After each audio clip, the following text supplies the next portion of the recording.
तुम्ही अरेंज करा सर. ठीक आहे बस सर. आता कॉम्पिटिशन नका लागू माझा वरती का खाली म्हणून. बस काय बस बस.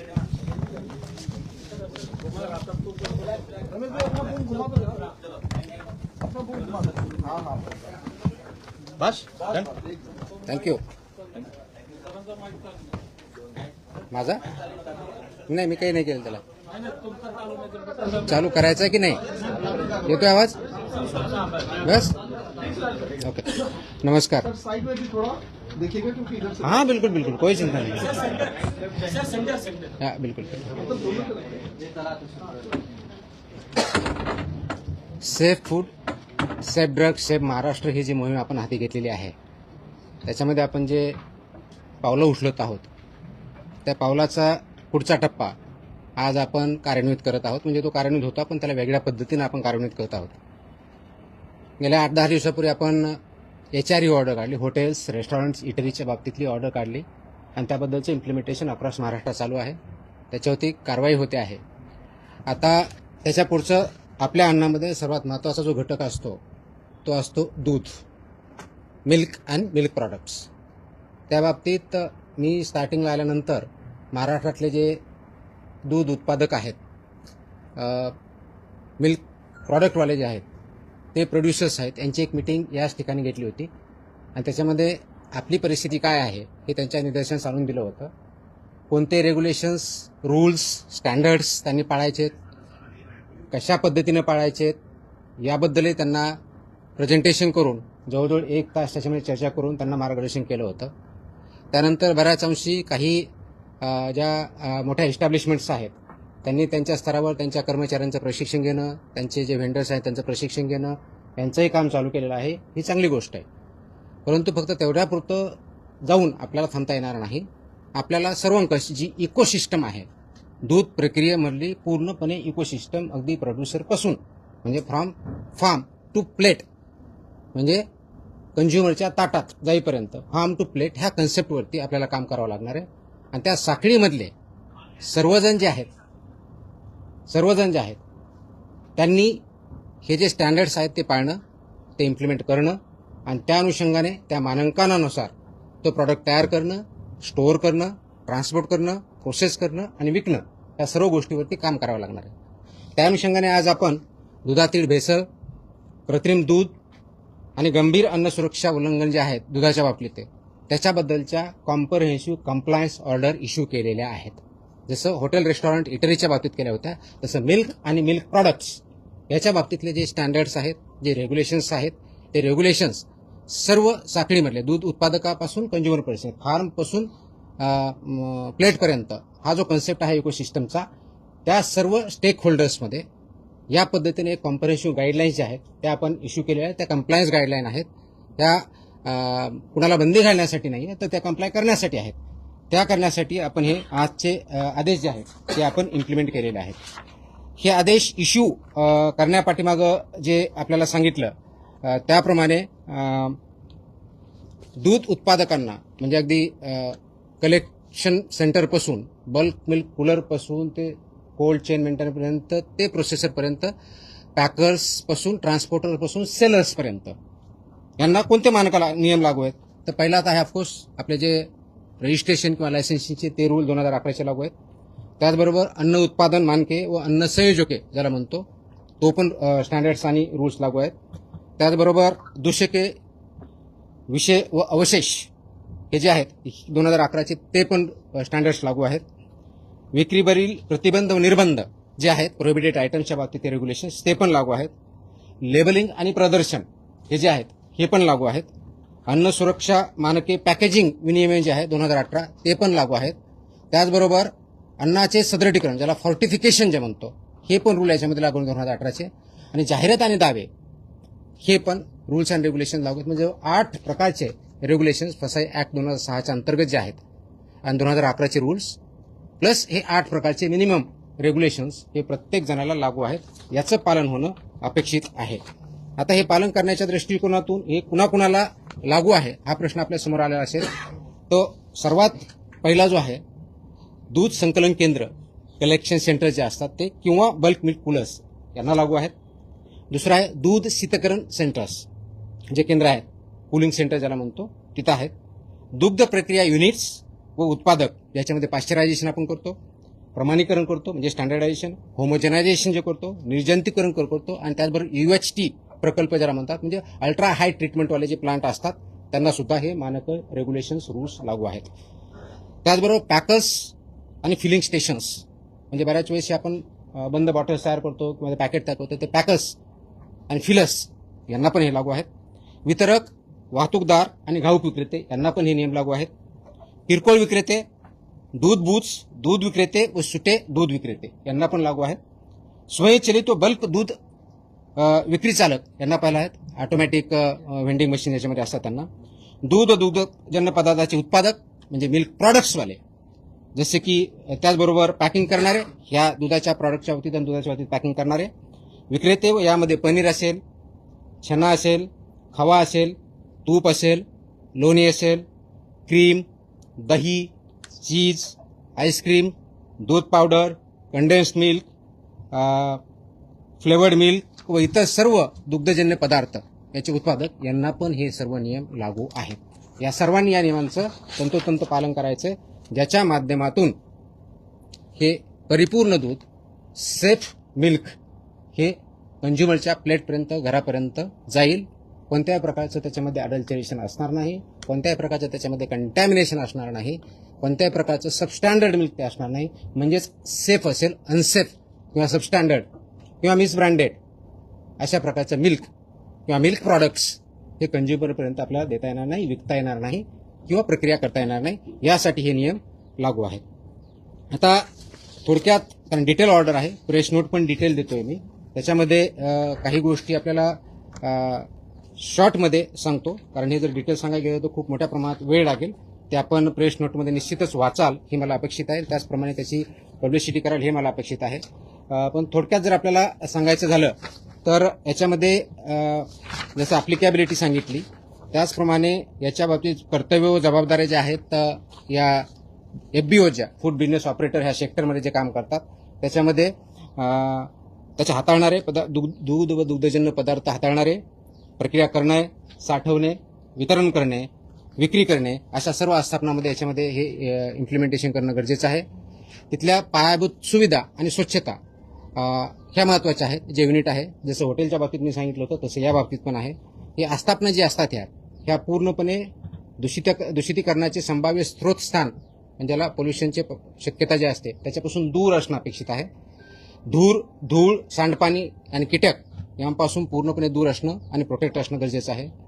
दूध स्वीकारणे, दॅट इज रिसेप्शन करणे, शीतकरण करणे, कोल्ड करणे, प्रक्रिया प्रोसेसिंग करणे, पॅकिंग, साठवणूक करणे यासाठीचं स्पष्टपणे त्याचे एरिया दाखवला पाहिजे. एखादी डेअरी आहे किंवा प्रोसेसिंग प्लांट आहे, या ठिकाणी असे वेगवेगळे एरिया आहेत, ते डिमार्केट केले पाहिजेत, लेबल केले पाहिजे आणि त्या ठिकाणी तेच काम करता आलं पाहिजे. जसं हॉटेलच्या बाबतीत मी बोललो होतो की किचनमध्ये रिसेप्शनचा वेगळा पाहिजे, सिग्रिगेशनचा वेगळा पाहिजे, व्हेजचा पाहिजे, तसंच या बाबतीत सुद्धा जे दूध स्वीकारलं जातं तो वेगळा डिमार्केटेड एरिया पाहिजे, तिथले स्टँडर्ड्स वेगळे, ते त्याप्रमाणे पाळले पाहिजेत, इम्प्लिमेंट केले पाहिजेत. शीतकरण करण्याच्या बाबतीतल्या काय आहेत तिथं केले पाहिजेत. प्रोसेसिंग करण्याच्या बाबतीत आहे त्या ठिकाणचा वेगळा एरिया पाहिजे. पॅकिंग आणि साठवणूक ह्या वेगळ्या गोष्टी आहेत.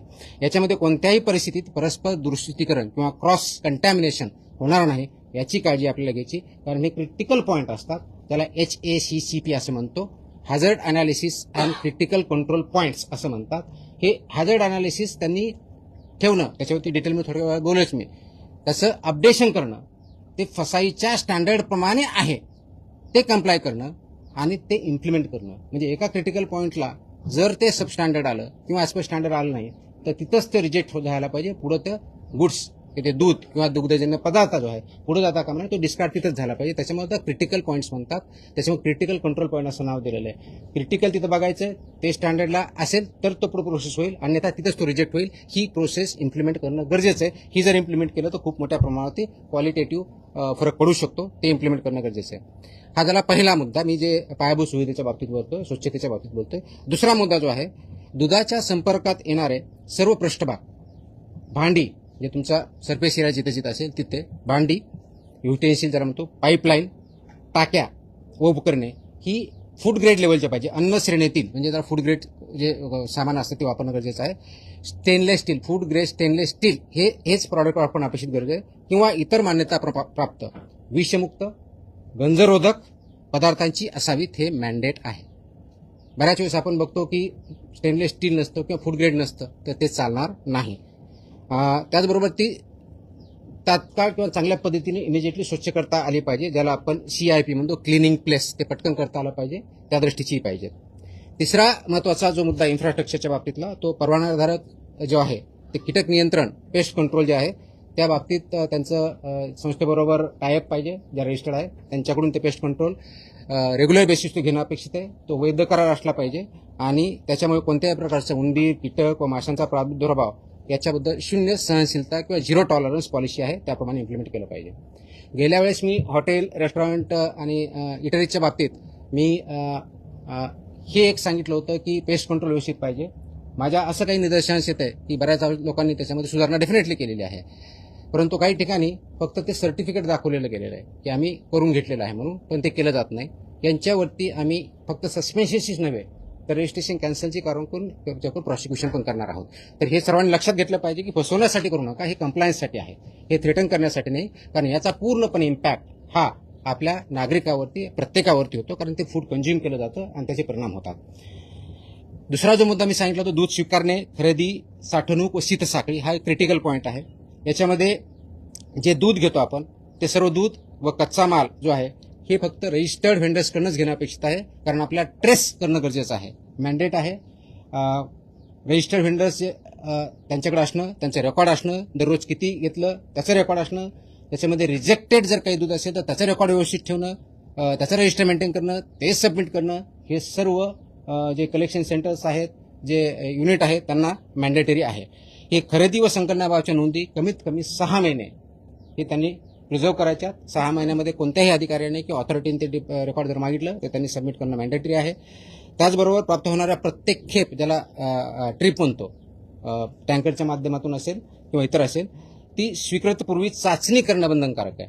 ज्यावेळेस तुमच्याकडे टँकर येतो त्यावेळेस ऍक्सेप्ट करण्याच्या अगोदर त्याच्या ज्या मॅन्डेटरी टेस्ट आहेत त्या कंपल्सरी आहेत. त्या टेस्टमध्ये ते स्टँडर्ड प्रमाणे जर असेल तरच ते ऍक्सेप्ट करायचे, अन्यथा रिजेक्ट करायचं.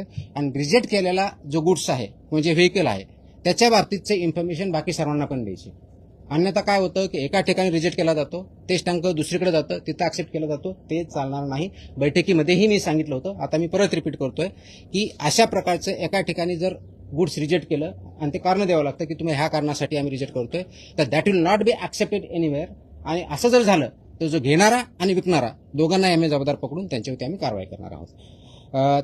ते करताना कोणत्या प्रकार, ज्यावेळी रिसेप्शन करतो तर आपण काय बघितलं पाहिजे, कोणत्या प्रकारच्या टेस्ट आपण जे म्हणतो, साध्या असे टेस्ट असतात पण इम्पॉर्टंट आहेत, क्रिटिकल आहेत, ज्याला ऑर्गॅनोलेप्टिक तपासणी म्हणतात. आता ऑर्गॅनोलेप्टिक म्हणजे काय, आपल्याला आपल्या डोळ्याने दिसतं, नाकाने वास येतो, ह्या ज्या गोष्टी बघायच्यात, कलर असेल, ह्या गोष्टी त्याला ऑर्गॅनिक आपल्या ऑर्गन्सनी, पंचेंद्रिय म्हणतो आपले जे आहेत त्याच्या माध्यमातून पहिली टेस्ट असते, ते आपण बघायची असते.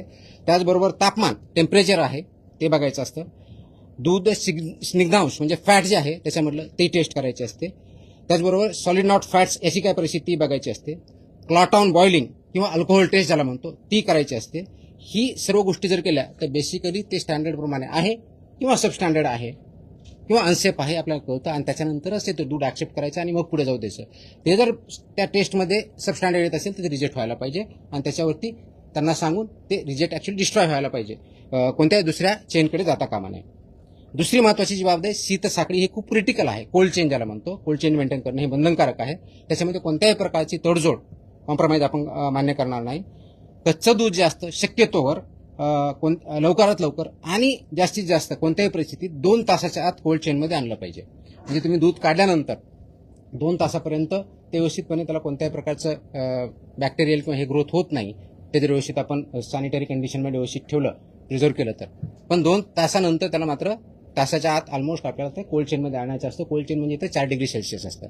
आणि म्हणून आपण गेल्या मीटिंगमध्ये सांगितलं होतं की जे मेजर ठोक खरेदीदार आहेत, डेअरीज आहेत किंवा पावडर प्लांट किंवा इतर मिल्क प्रोड्युसर्स आहेत, यांना डायरेक्टली जे घेतात तर ते सकाळी आणि संध्याकाळी 2 शिफ्टमध्ये कलेक्ट करा हे निर्देश दिले होते. कारण रात्री काढून ठेवलं तर सकाळपर्यंत ते ऑलरेडी खराब होणार आहे.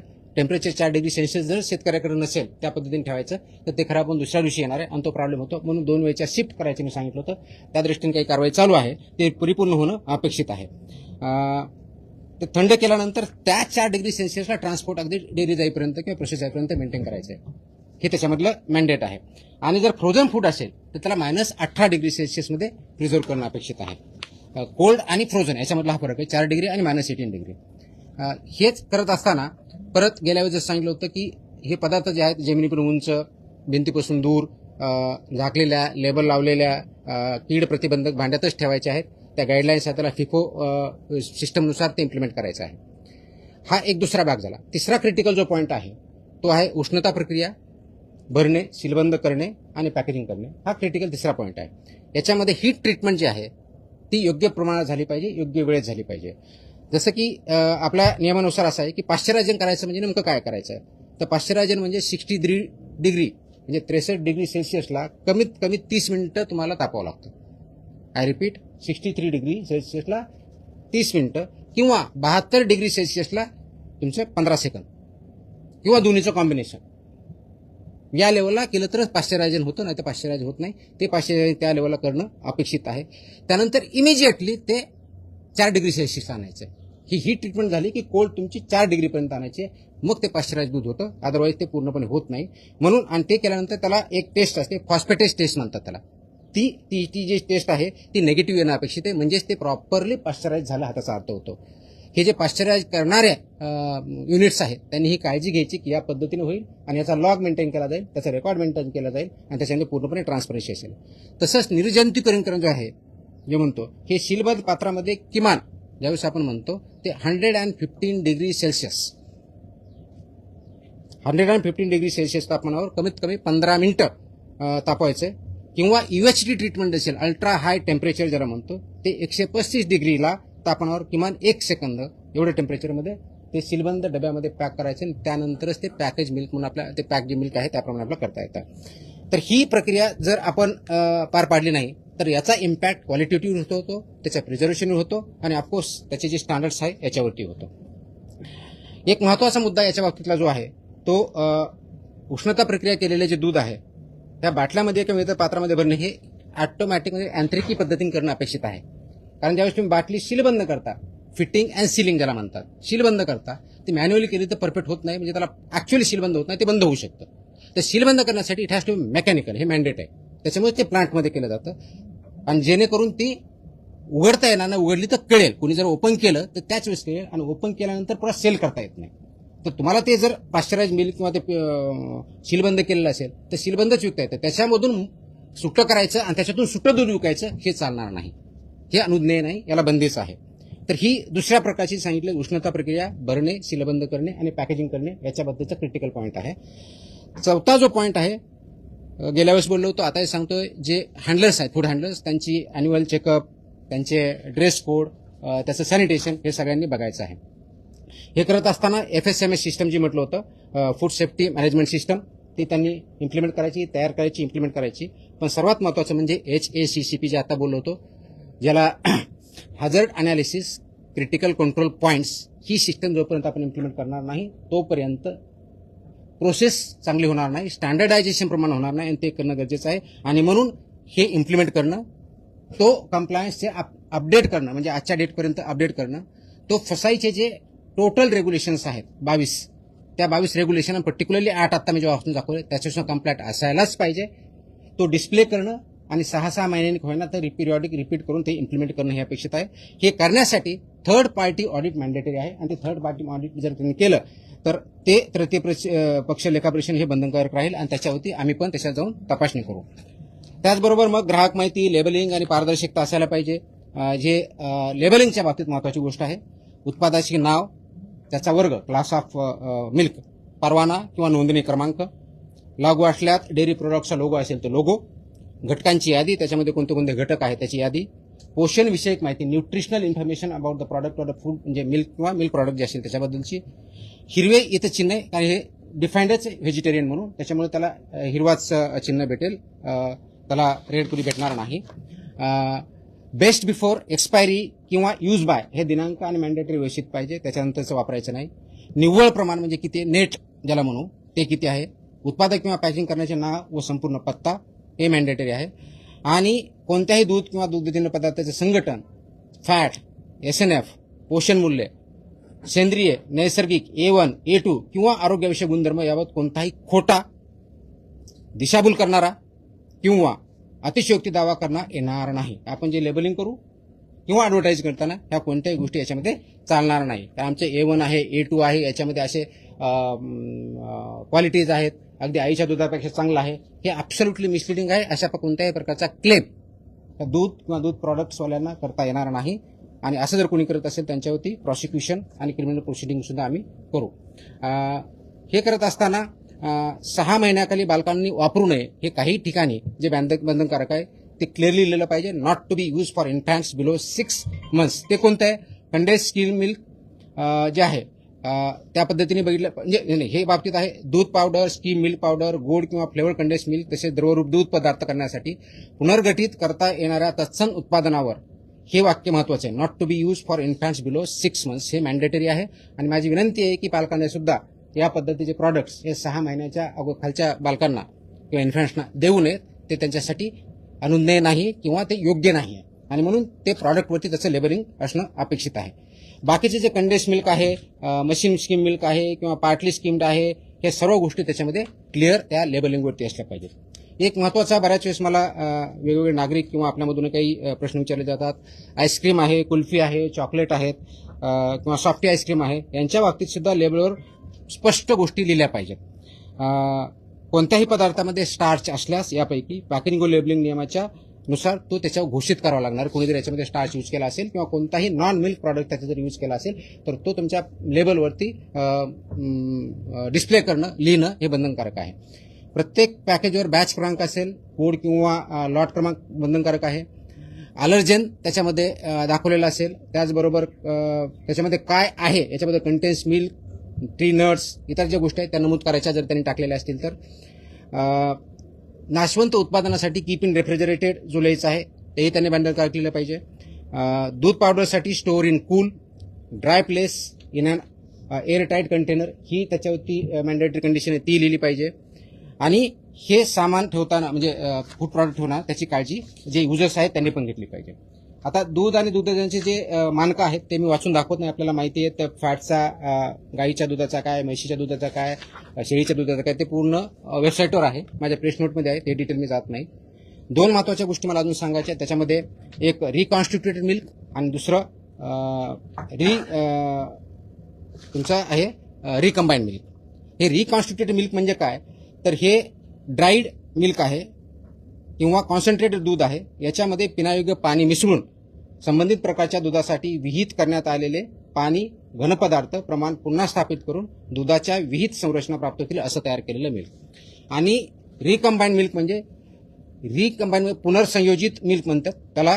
प्रिझर्व्ड स्वरूपातील दुग्धस्नेहक म्हणजे मिल्क फॅट जो प्रिझर्व्ह केलेला आहे तो व मिल्क सॉलिड नॉट फॅट्स याच्यामध्ये पाणी करून तयार केलेला आहे. हा त्याच्यामधला डिफरन्स आहे. हे वापरताना त्याच्यामध्ये दुधाच्या बाबतीतला स्निग्धांश विरहित घनपदार्थ स्त्रोत ह्या केवळ वाळविले, ड्राईड किंवा सदन म्हणूनच दुधाचा वापर करावा आणि त्याचप्रमाणे असणं अपेक्षित आहे. याच्यामध्ये एक फूड ॲडिटिव्ह जे अलाउड आहेत तेच ॲड करायचे, त्याच्या व्यतिरिक्त कोणतेही करायचं नाही. ज्या ठिकाणी फॉर्टिफिकेशन ऑफ मिल्क झालेलं आहे म्हणजे या ठिकाणी व्हिटॅमिन्स पर्टिक्युलरली ए आणि व्हिटॅमिन डी टाकले, त्या याच्यावरती F हा मोठ्या बोल्ड लेटरमध्ये लिहायचं आहे. त्याकडून लोकांना कळेल की याच्यामध्ये फॉर्टिफिकेशन्स कोणत्या पद्धतीच्या आहेत. हे करत असताना पाश्चराईजच्या बाबतीत एक 2-3 महत्वाच्या गोष्टी ज्या मी सांगायच्या म्हटलं होतं, तर त्या सीलबंदला कोणत्याही प्रकारचे छेडछाड जर असेल तर कुणीही विकत घेऊ नये आणि विकणाऱ्याने ते विकू नये. ड्युली लेबर्ड पॅकमध्ये विक्रीस देता येतं, त्याच्या व्यतिरिक्त देता येत नाही.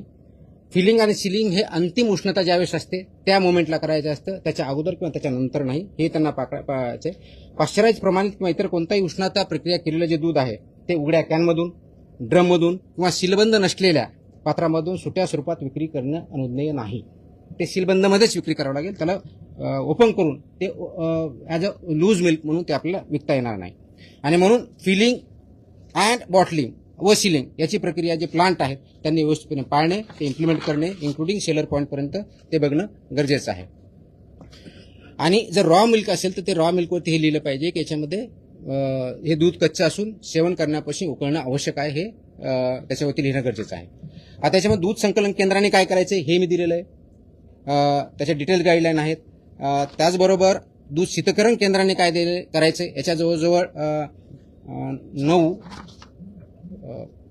9 प्रकारच्या गोष्टी त्यांनी करायच्यात. त्याच्यामध्ये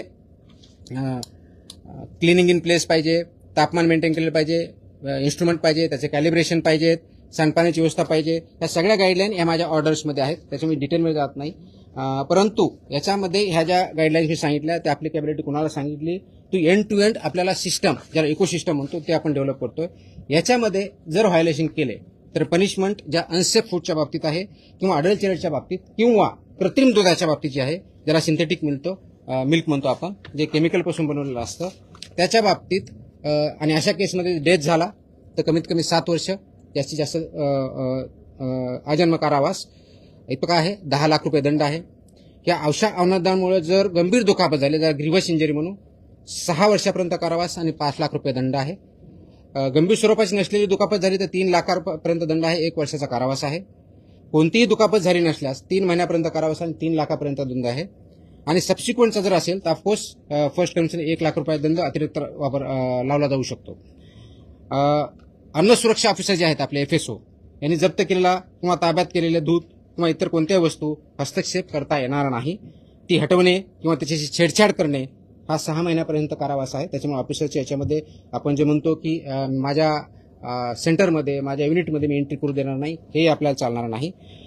ऑफेन्सेस बाय कंपनी जे करतात तो गुन्हा झाल्यास प्रत्येक कंपनीवर त्याच्या व्यवसायाचं जे आहे पूर्णपणे कारवाई करण्यात येईल. दंडाच्या बाबतीत जर बघितलं तर रजिस्ट्रेशन नसेल किंवा लायसन्स नसेल तर 10 लाख रुपये दंड आहे, त्याच्याशिवाय तुम्हाला काम करता येणार नाही. Up to 10 lakh is a fine. दिशाभूल करणारी ॲडव्हर्टाईज असेल, खोटी असेल तर 10 लाखापर्यंतचा दंड आहे. आतापर्यंत अनफॉर्च्युनेटली आम्ही दंड खूप कमी करायचे, इथून पुढे आम्ही मॅक्सिमम दंड, म्हणजे कुणी दिशाभूल केली तर 10 लाख रुपये दंड लावणार, या पद्धतीने काम करणार आहे. फॉल्स क्लेम इन्फॉर्मेशन दिली तर त्याच्यामध्येही 10 लाखापर्यंतचा दंड आहे. दुधामध्ये भेसळ करण्यासाठी वापरल्या जाणाऱ्या कोणत्याही पदार्थावरती भेसळकारक पदार्थाचा ताबा ठेवणे, तो पदार्थ आरोग्यास अपायकारक असल्यास 10 लाखापर्यंतचा दंड, इतर बाबतीत 2 लाखापर्यंतचा दंड ही तरतूद आहे. मागणी केलेल्या स्वरूपाचे, गुणधर्माचे किंवा गुणवत्ता नसलेले दूध किंवा दुधाचे पदार्थ विकणे याच्यामध्ये 5 लाखाचा दंड आहे. त्याच्यामुळे ह्या दंडाच्याही तरतुदी आपल्या हे डिटेलमध्ये दिलेल्या आहेत, ह्या सर्वांना लागू आहेत. त्याप्रमाणे त्याचं इम्प्लिमेंटेशन आपण करूयात आणि ते इम्प्लिमेंटेशन जर केलं तरच आपण एंड टू एंड ही साखळी जी आहे ते आपण चांगल्या पद्धतीनं इम्प्लिमेंट करू शकतो. आता थोडक्यात जर याच्यामध्ये सांगायचं तर आमचं मिशन काय आहे, आपलं मिशन काय महाराष्ट्राचं, तर महाराष्ट्राचं मिशन आहे की महाराष्ट्राला प्रत्येक नागरिकाला हे आपल्याला सुरक्षित अन्न द्यायचं आहे, शुद्ध सकस दूध द्यायचं आहे आणि त्याच्या माध्यमातून आपल्याला भेसळमुक्त महाराष्ट्र दुधाच्या बाबतीत करायचं आहे. हे करत असताना फूड सेफ्टी मॅनेजमेंट सिस्टम आपला डेव्हलप करायची, पूर्ण इकोसिस्टम आपण डेव्हलप करत आहोत. आणि याच्यामधलं गायडिंग प्रिन्सिपल हे पब्लिक हेल्थ हे आहे आणि त्याचबरोबर जेन्युइन बिझनेसेस जे आहेत त्यांना प्रमोट करणं, त्यांना सपोर्ट करणं आहे आणि नॉन जेन्युइन बिझनेसेस जे आहेत त्यांना पनिशमेंट करणं, त्यांना सिस्टमच्या बाहेर काढणं हे आहे. याच्यामध्ये आरोग्यविषयाच्या दुधातल्या ज्या थोडक्यात मी परत रिपीट करून चिंता काय आहेत तर पाण्याची भेसळ होते, हा महत्त्वाचा मुद्दा आहे. सिंथेटिक दूध वापरलं तर दुसरा मुद्दा आहे. युरिया, डिटर्जंट, कॉस्टिक सोडा, स्टार्च, ग्लुकोज, मेलामाइन इत्यादी रसायनांचा वापर करतो, तो पूर्णपणे प्रोहिबिटेड आहे, तो पॉयझनस आहे, दॅट इज नॉट अलाउड, ते करता येणार नाही.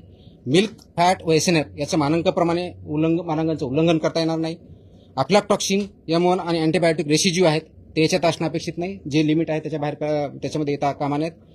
कोल्ड चेन मेंटेन करणं मॅन्डेटरी आहे. विना परवाना किंवा विना नोंदणी कोणताही उद्योजक याच्यामध्ये काम करू शकत नाही. चुकीचे लेबलिंग, ग्राहकाची दिशाभूल हे करता येणार नाही. अस्वच्छ परिसर किंवा अन्न हाताळ्या कर्मचाऱ्याच्या हेल्थकडे दुर्लक्ष किंवा अनहेल्दी कर्मचाऱ्यांनी ते करणं हे अपेक्षित नाही आहे. आणि म्हणून फार्म टू प्लेट या तत्वावरती ही जी इकोसिस्टम असणं अपेक्षित आहे ती परिपूर्ण विशेष सायकल करण्याचा आपला उद्देश आहे. त्या दृष्टिकोनातून जवळजवळ 25 रिफॉर्म्स या ऑर्डरच्या माध्यमातून आपण इम्प्लिमेंट केले. थोडक्यात त्याची लिस्ट इथं मी दिलेली, मी परत ती वाचत नाही, आपण त्याच्यामध्ये वाचू शकता. त्याच्यामध्ये आणखी आपण अवेअरनेस क्रिएट करू शकता आपल्या माध्यमातून. संपायच्या अगोदर फक्त 2 गोष्टी. पहिलं आपलं जे होतं, आपण निरीक्षण करायचो, नमुना घ्यायचो, अहवाल द्यायचो, कारवाई करायचो किंवा कारवाई झाल्यास सांगायचो. ह्या 3 पॉईंटवर चालवत आहेत. आपण आता तसं करत नाहीये. आपण आता पूर्णपणे एंड टू एंड इकोसिस्टमच्या दृष्टिकोनातून कारवाई करतोय.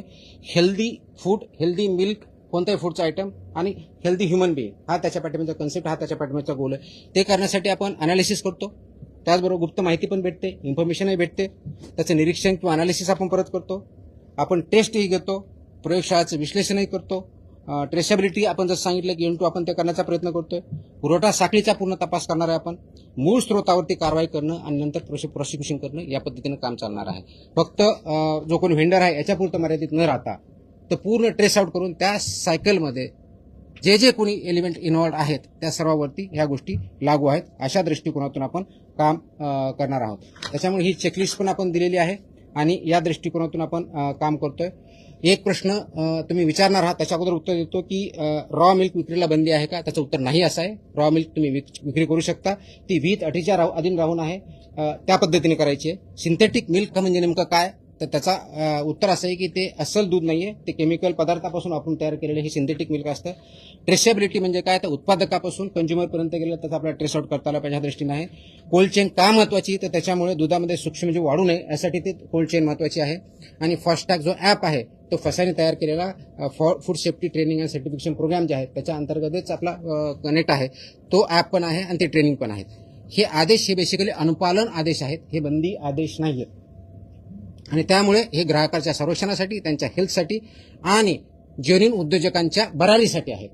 ते कुणाला प्रिव्हेंट निगेटिव्ह ऑर्डर नाही, हे पॉझिटिव्ह कंप्लायन्स ऑर्डर आहे आणि ते इम्प्लिमेंट करण्याचं काम, एन्श्युअर करण्याचं काम ॲज अ रेग्युलेटरी एजन्सीमधून कमिशनर फूड सेफ्टी किंवा FDA या डिपार्टमेंटचा आहे, त्या दृष्टीने आपण काम करत आहोत. हे करण्याचा उद्देशच एवढा आहे की दूध हा घटक अगदी लहान मुलापासून वयोवृद्ध माणसापर्यंत सर्वजण डेली बेसिस, ऑलमोस्ट डेली बेसिसवरती त्याचा वापर होतो. त्याच्यामधून खूप मोठ्या प्रमाणावरती परिणाम झालेले आहेत आणि म्हणून माझी सर्व याच्या उद्योजक जे आहेत त्याच्यामध्ये त्यांना विनंती आहे की हे जे स्टँडर्ड्स आहेत, हे जे रेग्युलेशन्स आहेत आणि ह्या ज्या ऑर्डर्स आहेत याचं तंतोतंत पालन करा, त्याचं इम्प्लिमेंटेशन करा, जेणेकरून FDA आपल्या आल्यानंतर सॅटिस्फाय होऊन बाहेर येईल की आपल्यावरती कारवाई करण्याची गरज पडणार नाही. अन्यथा आम्हाला प्रॉसिक्युशन करण्यापासूनच जे व्हायोलेशन ज्या लेवलचे आहेत त्याप्रमाणे कठीणातली कठीण किंवा स्ट्रॉंगेस्ट ॲक्शन ती घ्यावी लागेल.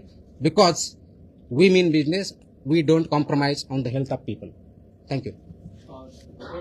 राज्यातला किती दुधाची गरज आहे आणि यामध्ये किती संकलन होतं? आजच्या डेटला आपल्याकडे तो डेटा डेअरी विभागाकडे असतो, तो आपल्याकडे नाही. पुढच्या काही काळामध्ये हा डेटा आपल्याकडे पण येण्यासाठी आपण ऑनलाईन काही सिस्टम डेव्हलप करणार आहे, त्यावेळेस त्याचं परफेक्ट आन्सर मी देऊ शकेल. जी लोकसंख्या असते त्याच्या अनुषंगाने ती आवश्यकता असते. तसं सायंटिफिक स्टडी माझ्याकडे FDA डिपार्टमेंटला नाही, त्याच्यामुळे मला ते कमेंट करताना याचा डेटा हा आजच्या डेटला डेअरी विभागाकडे आहे. सर भेसळ पनीरवर काय काय? आता मी सगळं बोलले, हीच कारवाई त्याच्यावरती भेसळ पनीर सगळे आले याच्यामध्ये, हे सगळ्या गोष्टी त्याच्यामध्ये आल्या. सर, आज विधानसभेमध्ये आमदार जितेंद्र आव्हाडांनी एक प्रश्न उपस्थित केला तुमच्या अनुषंगाने स्पेसिफिक की तुमची या विभागातून बदली करण्यासाठी भेसळ करणाऱ्या लोकांनी 250 कोटी तिथे रुपये गेल्या प्रेसमध्ये त्याचं उत्तर दिलेलं आहे मी. दॅट इज वे बॅक, गेल्या प्रेसमध्येच उत्तर दिलेलं आहे. आज ते नियम एकंदरीत तुम्ही जे बंधनं किंवा ज्या अटी सांगितल्या बंधनं नाही, कंप्लायन्स ऑर्डर आहे, बंधनं नाही, स्टँडर्ड्स पाळा म्हणून सांगतोय. या अनुषंगाने जर आज कारवाई करायची झाली तर शक्य जेवढे इस्टॅब्लिशमेंट आहेत त्यांच्यावरती कारवाई होऊ शकते. असं नाही, आहेत ना काही चांगले. आपण सगळ्यांनाच असं चुकीच्या याच्यामध्ये एका मापदंडाने मापणं बरोबर नाहीये. याच्यामध्ये चांगलं काम करणारे आहेत तर वेट करणारे आहे. जे सगळीकडे असं ते पर्सेंटेज किती आहे काय आहे हा भाग वेगळा असू शकतो. आणि म्हणूनच मी प्रथम मिटिंग घेतली होती, मिटिंगमध्ये सांगितलं होतं, त्याच्यानंतर बऱ्याच लोकांनी त्याच्यावरती काम करणं चालू केलेलं आहे. आता ह्या ऑर्डर त्याच्यामध्ये आणखी कॉम्प्रिहेन्सिव्ह आहेत, ते त्याचं इम्प्लिमेंटेशन करण्यासाठी ते प्रयत्न करतील आणि त्याच्यातून चांगला रिझल्ट येईल. राज्यावर तुमच्या या कारवाई चालू अनेक कारवाई चालू आहे, त्याच्यामध्ये तुम्ही जे घटक असतात त्या लॅबकडे पाठवतात, तो लॅबनं तुम्हाला जो हे येतोय काय अहवाल किती दिवसामध्ये येतोय, काय त्याचं जे कालावधी आहे? ओके, हा शेवटला बोलू का आत्ता बोलू, कारण तुम्हाला 1 महिन्याचा डेटाच देईल मी. Okay okay. सर, जोडून की कायदेशीर काही त्याला आधार घेतात का काही जण? कारण का लॅबला गेल्यानंतर अनेक जण कायदेशीर पद्धतीनं पळवाट वगैरे काढतात का या माध्यमातून? कायदा इम्प्लिमेंट करण्यासाठी असतो, जे कायदे आहे तेच इम्प्लिमेंट होतं. त्याच्यामुळे कायदेशीर पळवाट हा शब्द प्रयोग माझ्या दृष्टिकोनातून योग्य नाहीये. जो कायदा आहे ते इम्प्लिमेंट करणं काम आहे आणि कंप्लायन्स करणं FBOचं काम आहे, इम्प्लिमेंट करणं FDAचं काम आहे. याच्या बाबतीत जर बोलायचं झालं तर त्याच्या जे काही लॅक्युना असतील तर त्याच्यावरती विचार होईल. पण अशी कोणती लॅक्युना आहे आजच्या डेटला आमच्या निदर्शनास नाही, असं वाटेल त्याच्यावरती आम्ही काम करू. त्याच्या बाबतीतलं लॅबच्या बाबतीतला आपण प्रश्न विचारला. येस, आपल्याकडं सध्या गेल्या वेळेस थोडक्यात आला होता, पण यावेळेस डेटाच्या आधारे मी बोलतोय. सर्वसाधारणपणे आपण फूड सॅम्पल जर बघितले तर मी तुम्हाला कंपॅरेटिव्ह डेटा देतो जून 2025 आणि जून 2026. ह्या 2 महिन्याच्या म्हणजे गेल्या वर्षाच्या जूनमध्ये किती सॅम्पल टेस्ट झाले आणि या महिन्याच्या जूनमध्ये किती सॅम्पल टेस्ट झाले. तर गेल्या वर्षी जून महिन्यामध्ये फूडचे 1622 सॅम्पल आपल्या 3 ज्या लॅब आहेत त्याच्यामधून झाले होते. यावर्षी जून महिन्यामध्ये 7494 सॅम्पल एवढे टेस्ट झालेले आहेत. त्याच्यामुळे रेट वाढलेला आहे. त्याची कालच मी डिटेल प्रेस नोट दिलेली आहे. याच्या बाबतीत आम्ही काय काय मेजर्स घेतलेले आहेत. त्याच्यामध्ये 2 शिफ्टमध्ये काम करणं आहे. त्याच्यामध्ये बॅचेसमध्ये टेस्टिंग करणं आहे. म्हणजे एकाच प्रकारचे जर 10 नमुने असतील 15 असतील आणि तीच कॅपॅसिटी जर असेल तर तेवढे एका बॅचमध्ये लावणं असेल. त्याचं प्लॅनिंग मॅनेजमेंटच्या बाबतीत केलेलं आहे. प्रोहिबिटेड आयटमच्या बॅचेस प्रायोरिटीवरती घेतलेल्या आहेत. मिल्कच्या बॅचेस प्रायोरिटीवरती घेतलेल्या आहेत. त्यांना स्पेसिफिक काही डेट्स दिलेले आहे की ते फक्त त्याचंच काम करतील. हे जे मॅनेजमेंट आहे किंवा इथलं ओव्हरऑल मॅनेजमेंट आहे त्याचं मॅनेजमेंटमध्ये फरक पडलेला आहे. अजून पुढच्या महिन्यामध्ये याच्यामध्ये फरक पडलेला असेल. आमचं टार्गेट असं आहे की ऑगस्टच्या पहिल्या आठवड्यापर्यंत म्हणजे जुलै एंडपर्यंत आपण करंट लेवल येऊ कोणत्याही प्रकारची लेगसी राहणार नाही. सो दॅट फूडचा सॅम्पल आला याला 14 दिवसाची लिमिट आहे. त्या 14 दिवसाच्या आतच त्याचे रिझल्ट जातील आणि फक्त रिझल्ट जाण्यापर्यंत आम्ही करणार नाही. रिझल्ट आल्यानंतर त्याच्यावर जी पुढची कार्यवाही होणं अपेक्षित आहे माझ्या अधिकाऱ्याकडनं आणि FBOs कडनं ती लॉजिकल कन्क्लुजनला नेऊ याच्यावरती आम्ही काम करतो. अनेक वेळा असं सोशल मीडियावरती व्हिडिओ बघतो की कोणत्याही पद्धतीची रसायनं टाकून ते दूध बनवण्याचा प्रकार केला जातो. तशी कुठची आहे किंवा त्याच्या बाबतीत काही आपण याच्यावरती सोशल मीडियावरती रिस्पॉन्स मी नाही करणार. सोशल मीडियावरती कुणी काय टाकतं याला काय सोच नसतो. तर जे काय आता मी सांगितलं कोणत्या प्रकारचे म्हणजे प्रोहिबिटेड आयटम आहेत यूज करायला ते आपल्याला करताच येत नाही. तसे जे सापडतं आपण कारवाई करतोच आहे. एक मिनिट सदाभाऊ खोत आणि गोपीचंद पडळकर या दोन्ही आमदारांनी एक डेमो दाखवला होता विधानसभा अधिवेशनाच्या वेळेस. काही रसायनं आणून कसं दूध तयार करतात किंवा फॅट कसं अधिक वाढवतात आहे ना. तर अशा काही आपल्या निदर्शन असेल त्याच्यावरती आम्ही कारवाई करणार. ते अलाउड मी जे सांगितलं की सिंथेटिक मिल्क म्हणून किंवा केमिकल मिल्क म्हणून ते मिल्क नाही याच्या मुळामध्ये तर ते इलिगलच आहे. It's not a milk, it's a poison. तर त्याच्यावरती आपण कारवाई करतोच. शिवसेना आता आपण मुंबईमध्ये जास्त अमूलचं दूध आहे. आपण राज्याबाहेर पण कारवाई करणार. माझा अधिकार राज्यापुरता आहे. त्याला कसं रोखणार? महाराष्ट्रात जे काही दूध येतं ते कोणतेही असू दे. महाराष्ट्रात जे दूध येतं किंवा जे प्रॉडक्ट असतात ते महाराष्ट्राच्या ज्युरिडिक्शनमध्ये आहेत. सर, हे अमूल कूलचे जे दूध येतात अमूल कूलचे जे दूध येतात स्वीट ते किती दिवसापर्यंत ठेवू शकतो सर? त्याच्यावर लिहिलेलं असतं ना. पाश्चरायझर आहेत आता मी सांगितलं त्याच्या लिमिटेशन ठरलेले आहेत त्याच्या. जाहिरात सर बीडमध्ये म्हटलं की शिवसेनेमध्ये वेगवेगळ्या पद्धतीच्या जाहिराती केल्या जातात. सॉरी नाही कोणतरी बोलतो बीडचं कोणतरी कधी हां बीडमध्ये श्रीकृष्ण केक बर्फी फार्मवरती देखील कारवाई करण्यात आली. पण गावकऱ्यांचं असं म्हणणं आहे की लाखो रुपयांचा जो मुद्देमाल होता तिथे फक्त 35,000 रुपयाच हजार दाखवले आणि कारवाई म्हणजे आरोपी जे होते ते एकच जणावरती कारवाई केलेली कारण तो 7 ते 8 जण होते त्या ठिकाणी. ज्यावेळेस कारवाई होते त्यावेळेस तिथला मुद्देमालाचा पंचनामा होतो. तो समक्ष होतो. ते किती आयटम आले त्याचे फोटो काढले जातात. त्याची व्हिडिओग्राफी पण आम्ही सांगतो. मोबाईलच्या माध्यमातून आपण काही वेगळे इन्स्ट्रुमेंट दिलेले नाही आहेत. त्याच्यामुळे असं जर कोणी म्हणत असेल की त्यांच्याकडे काही पुरावा असेल जे क्लेम करतात त्यांनी मला सादर करावा. त्याच्यानुसार मी त्याच्यावर कारवाई करेन. पण फक्त बोलायचं की एवढा मुद्देमाल लाखाचा होता त्यांनी जाऊन बघितलं होतं का लाखाचा होता का 35,000चा होता का 1 कोटीचा होता हे मला माहिती आहे. त्यांच्याकडे काही पुरावा असेल डेफिनेटली आपण कारवाई करू. ती कारवाई बीडमध्ये 2 दिवसापूर्वीची कारवाई बोलतो. रात्री 2-3च्या दरम्यान सुरू झालेली कारवाई ते जशी इंटेलिजन्स आमच्याकडे आला आमची टीम तिथे गेली. ते पूर्णपणे तपासल्यानंतर त्याच्यामध्ये सगळ्या चुकीच्या गोष्टी आढळल्या. जवळजवळ दुसऱ्या दिवशीपर्यंत कारवाई चालू होती. ती केली आणि तो उद्योजक किंवा जो आहे तो अगदी 2-3 महिन्यापूर्वीच त्यांनी लायसन्स घेऊन काम चालू केलेलं होतं. तो वी हॅव ट्रेस्ड इट आणि त्याचे जे काही लॉजिकल कन्क्लुजन प्रॉसिक्युशन करून सगळे आपण पेनल्टी त्याच्यावरती कारवाई करूया. सर अजून एक होता मुंबईत अनेक ठिकाणी जे पान जे आहे ते विकलं जातं. काही जे पान सेवन केल्यानंतर चक्कर येणं बीपी लो होणं किंवा अशा प्रकारचं त्याने प्रकार जे आहे ते समोर येताना पाहायला मिळतात. यावरती देखील काही कारवाई करणार आहे? अरे FDAचे प्रश्न विचारे बाबा.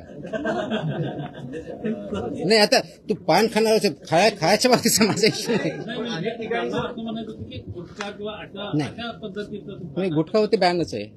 असे गुटखा कोणी वापरत असेल ते सांगा आम्ही कारवाई करतोच आहे ना. पुण्याच्या माध्यमातून पण हल्ली गुटखे अरे हो असं कुठे येत असेल कोणी पाठवणार असेल तर आम्हाला सांगा आम्ही पण मागू आणि आम्ही कारवाई करू. काही अडचण नाही. We do that also. म्हणजे कुणी असा ॲड्रेसवर येत असेल तर आम्ही कुणाला तरी पाठवायला लावू. ॲड्रेस मागायला तर आम्ही तसंही करतो. आम्ही करतो ना तसंही काहीच अडचण नाही. असं असेल माहिती असेल तर डेफिनेटली कारवाई करू आपण. काहीच अडचण नाही. सॉरी परत बोला. राज्य व्यसनमुक्त करण्याचा प्रयत्न करतायत. मात्र नवी मुंबईमध्ये महानगरपालिकेमध्ये बटाट्यामध्ये बडे किडे आढळल्याचे आता समोर आले. कुठे नवी मुंबईच्या महानगरपालिका महानगरपालिकेत का हॉटेलमध्ये कुठे? कॅन्टीनमध्ये. आम्ही तपासणी करू, पाठवा तिथे टीम, काय अडचण नाही. हां मुंबईमध्ये पहिल्या दूध केंद्रावर दूध भेटत होतं. काय मुंबईमध्ये सगळे दूध सेंटरवर दूध भेटत होतं. हां आता प्रत्येक गल्लीमध्ये दुकानामध्ये छोटे छोटे जे दुकानं आहेत तिकडे दूध आता मिळतं तर ते जास्त भेसळयुक्त असतं. जास्त तुमचं म्हणणं आहे, कुठं असेल तर सांगा, आम्ही करतो. That is what we are expected. Please understand. ऐकून कसं असतं, ज्यावेळेस हे गोष्टी असतात, दिस इज अ 3 खूप महत्वाचे स्टेक होल्डर आहेत त्याच्यामध्ये. एक FBO जो हा माल तयार करतो, विकतो, तो व्यावसायिक जो आहे तो. दुसरा रेग्युलेटर म्हणजे आम्ही FDA, आणि तिसरा कंझ्युमर. हे तिघांनी मिळून करायच्या गोष्टी आहेत. रेग्युलेटरचा रोल रेग्युलेटर डेफिनेटली करेल. कमी पडत आहोत आणखी इम्प्रूव्ह करू आम्ही, काही प्रश्न नाही. त्यासाठीच आपण हे जे ऑर्डर्स काढतोय, ऑर्डर काढण्याचे उद्देश काय? ऑर्डर काढण्याचा उद्देश एक आहे, FBO यांना हे त्या ऑर्डर्स चांगल्या पद्धतीने परत माहीत व्हाव्यात. काय त्यांचे मानकं वापरायचे, कोणत्या प्रकारचे स्टँडर्ड करायचे हे माहिती व्हावं आणि त्यांनी कंप्लाय करावं. दुसरा उद्देश माझा, आणि तो महत्वाचा उद्देश आहे, की लोकांमध्ये जागृती तयार झालेली पाहिजे, अवेअरनेस झाला पाहिजे, की याच्या माध्यमातून होईल, त्यांनाही ह्या गोष्टी कळतील, त्यांनी क्वेश्चन करावेत. त्याच्यामुळे आपण एखादी गोष्ट विकत घेताना ती योग्य आहे का, ते पॅकेज वाचावं, त्याच्यामध्ये एक्सपायरी डेट आहे का, त्याचे कॉन्स्टिट्युएंट काय आहेत, ते फक्त समोरच्या पार्टला न पाठीमागचाही पार्ट बघा. अगर पॅकेजिंग 3 साईडने होतं, समोरच्या बाजूने साईडने आणि पाठीमागच्या साईडने, तर ह्या ठिकाणी काय लिहिलेलं आहे ते पण वाचावं. तर ते वाचणं आणि आम्ही रेग्युलेट करणं. तर हे इज अ कंबाईन ऍक्टिव्हिटी. जिथं काही असं असेल तर डेफिनेटली आपल्याला जे मीन्स दिलेले आहेत त्या माध्यमातून आमच्यापर्यंत आलं तर आम्ही कारवाई करू. आम्ही सुमोटोही कारवाई करतो, कंप्लेंटच्या माध्यमातून करतो, इंटेलिजन्सच्या माध्यमातून करतो. त्याच्यामुळं it is a collective responsibility. तर प्रत्येक माणसापर्यंत मी पोहोचू शकत नाही, पण इंडिव्हिज्युअल माणूस आमच्यापर्यंत ह्या माध्यमातून पोहोचू शकतो, कंप्लेंटच्या माध्यमातून, ऑनलाईनच्या माध्यमातून, फोनच्या माध्यमातून तो पोहोचू शकतो. अशा जर काही चुकीच्या गोष्टी घडत असतील तर definitely please point it out. Will work on that. लोकसहभाग हा तुमच्या या चळवळीतला सगळ्यात महत्वाचा पार्ट आहे. ऑफकोर्स आता जे डेअरी आहेत म्हणजे जे सुट्टं दूध विकतात, तर त्याच्यातील जी तुमची जी मानकं आहेत की बाबा तेवढं याचं असलं पाहिजे, तर सामान्य माणसाला त्या ठिकाणी ते म्हणजे पॅकिंगला तुम्ही व्यवस्थित पॅकिंग आहे की नाही हे बघायला स्कोप आहे किंवा म्हणजे सुट्टं दूध त्या डेअरीतून मिळतं. मी आता खूप क्लिअरली सांगितलं. मी आता क्लिअरली सुट्टेत बघायच्या बाबतीत व्हेरी क्लिअरली सांगितलं की तुम्हाला पॅकेजमधलं ओपन करून विकता येत नाही. शेतकरी स्वतः काढलेले ते दिलेले त्याप्रमाणे तो विकू शकतो. पण बऱ्याच शहरामध्ये हे जे पॅकेजमधलं दूध आहे ते काढून त्याच्यामध्ये वेगळ्या पद्धतीने काही केमिकल असतात ते विकलं जातात. तर शक्यतो ते अवॉइड करावं अनलेस आपल्याला माहिती आहे की हा शेतकरी आहे आणि तो खरोखर देतो. आता आम्ही ह्या कारवाई सुरू केल्यानंतर माझ्याकडे असे फीडबॅक आहेत की बऱ्याच ठिकाणी रोडवर दूध विक्रेते बसायचे, ते आता प्रश्न बंद झालाय. याचा अर्थ काय होतो? याचा अर्थ देर आर सम प्रॉब्लेम. तर शहरामध्येही आपलं बऱ्याच वेळेस आपण करतो की बाबा मला पॅकेजमध्ये प्रॉब्लेम वाटतोय, ते काही चांगलं नाहीये म्हणून मी सुट्टं दूध घेईल. पण सुट्टं दूध जर घ्यायचं असेल तर एन्श्युअर करा की खरोखर तो फार्मर आहे किंवा फार्मर म्हणून आणलेला आपल्याकडे जेन्युइन आहे आणि मध्ये तो भेसळ करणार एवढं एन्श्युअर करा. हे तुमचा विश्वासाचा इश्यू आहे. तर त्या दृष्टिकोनातून आपण सुट्टं दूध घेतानाही ते काळजी घेतली पाहिजे. दूसरा प्रश्न असा आहे हिंदी में की हिंदीमध्ये नाही, इंग्लिश किंवा मराठी. हाँ आप मराठी में जवाब दीजिए. एनर्जी ड्रिंक जो है स्टिक उसको लेकर विधानसभा में भी सवाल उठाया गया, उसे बंद किया, प्रतिबंध लगाया जाएगा और 500 मीटर के दायरे में स्कूल या कॉलेज में अगर बेचा जा रहा है तो उस पर कार्रवाई होगी. तो आपका FDA डिपार्टमेंट उसमें किस तरह की कार्रवाई करेगा? आपके पास क्या उसको लेकर आपने योजना बनाई? है ना, मुझे पता है, आंसर दिया गया है अधिवेशन में. इश्यू एवढा आहे की हे जे सो कॉल्ड एनर्जी ड्रिंक्स आहेत, त्याच्यावरती एनर्जी ड्रिंक लिहिलेलं आहे. 2 दिवसापूर्वी किंवा 3 दिवसापूर्वीची फसायची ऑर्डर 30 जून 2026ची फसायने ऑर्डर्स काढल्या आहेत, नोटिसेस काढलेल्या आहेत. हे जे सो कॉल्ड एनर्जी ड्रिंक लिहिलेलं आहे ते लिहिता येत नाही, क्लेम करता येत नाही, म्हणून 30 जूनच्याच फसाईच्या ऑर्डर्स आहेत. अशा प्रोड्यूस करणाऱ्या ज्या कंपन्या 10-12 कंपन्या आहेत, इन्क्लुडिंग तुमचे पेप्सिको आहे, रेडबुल आहे, तुमच्या त्याच्यानंतर स्टिंग आहे, यांना नोटिसा 30 जूनपूर्वी आताच काढलेल्या आहेत की तुम्ही असं लेबल करू शकत नाही. त्याचं कारण असं आहे की फसाई ॲक्टमध्ये जे अनेक्षर ए आहे ज्याच्यामध्ये फूडच्या कॅटेगरी दिलेल्या आहेत आणि फूड कॅटेगरीमध्ये हे एनर्जी ड्रिंक असं काही डिफाईन केलेलं नाही. म्हणून त्या ऑर्डरमध्ये असं स्पेसिफाय केलेलं आहे की जे त्याचा आधार घेऊन किंवा शेड्यूल 4 ज्याच्या आधारे हे मानक आहे त्याचा आधार घेऊन तुम्ही एनर्जी ड्रिंक असं लिहिता कामा नये. हे त्या कंपनीला ऑलरेडी फसाईने नोटीस काढलेली आहे. त्याच्यामुळे तो त्याच्यावर लिहिण्याचा जो प्रकार आहे आता इथून पुढे बंद होईल. त्याच्या एक वो बंद होईल.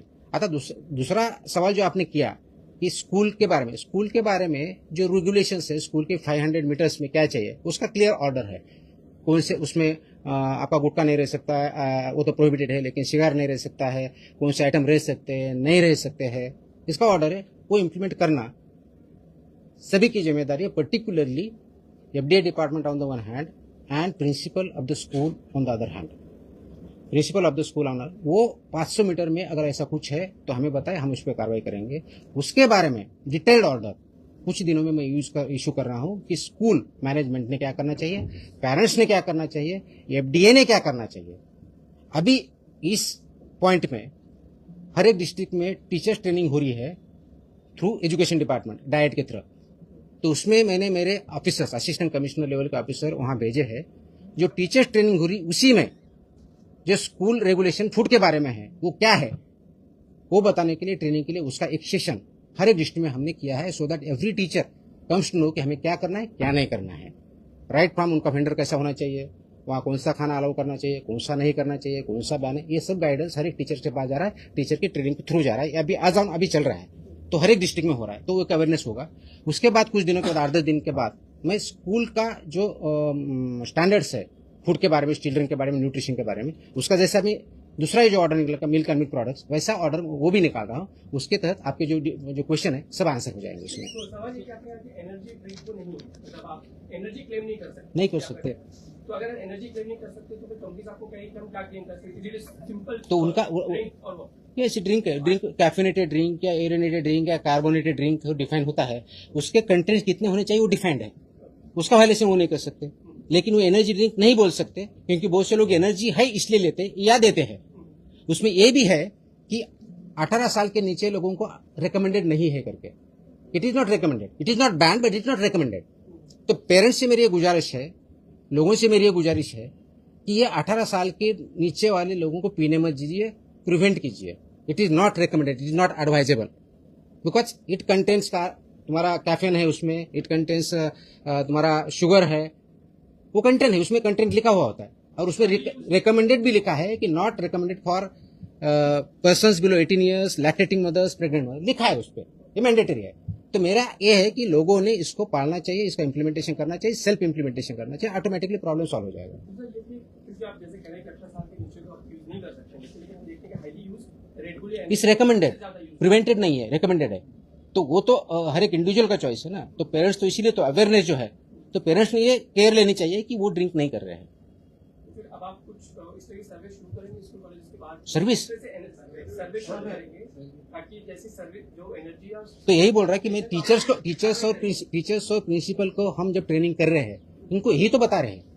तो हर दिन तो वहाँ प्रिंसिपल रहेगा, टीचर रहेगा, हर दिन तो कोई अथॉरिटी नहीं रह सकता वहाँ पे। तो हर दिन उनके पास स्कूल में बच्चे आते हैं, पेरेंट्स से इंटरेक्शन रहता है, एरिया उनके कंट्रोल में, उनको फुल अथॉरिटी है और उनका कोई कंप्लाई नहीं कर रहा तो हमें इंटीमेट करे, हम वहाँ पे कार्रवाई करेंगे। But primarily principal of the school has to do it, इसके ऑर्डर्स में निकाल रहा हूँ तो वो होगा। तो और इसके साथ पेरेंट्स ने कोऑपरेट किया, ऑटोमेटिकली ये हम काम अच्छी तरह से कर सकते हैं, जरूरी है। सर एक महत्वाचं लास्ट मागच्या आठवड्यामध्ये मुख्य सचिवांनी एक बैठक घेतली होती। त्या बैठकीला महिला बाल कल्याणचे सचिव, सगळे जेडपी सचिव, सीओ आणि कलेक्टर होते। यावेळेला PHR टेक होम रेसिपी जी योजना आहे त्या योजनेतून मुलांना घरपोच आहार दिला जातो 0 ते 6 महिने ते 3 वर्षापर्यंतच्या मुलांना। तर तो जनावरांनाही खाण्याच्या लायकीचा नाहीये आणि तुम्ही अशा पद्धतीनं देता आहात, अशा पद्धतीचं स्टेटमेंट मुख्य सचिवांचं होतं आणि त्यामुळे तुमच्या विभागाचा निधी हा पशुसंवर्धनाला दिला पाहिजे आणि तुम्ही खूप केअरलेस वागता असं स्टेटमेंट होतं। तर तुम्ही त्या THR संदर्भात काय ऍक्शन करणार? हे स्टेटमेंट मला माहीत नाही, मी त्याच्यावर कमेंट करण्याचं काहीही कारण नाही आहे।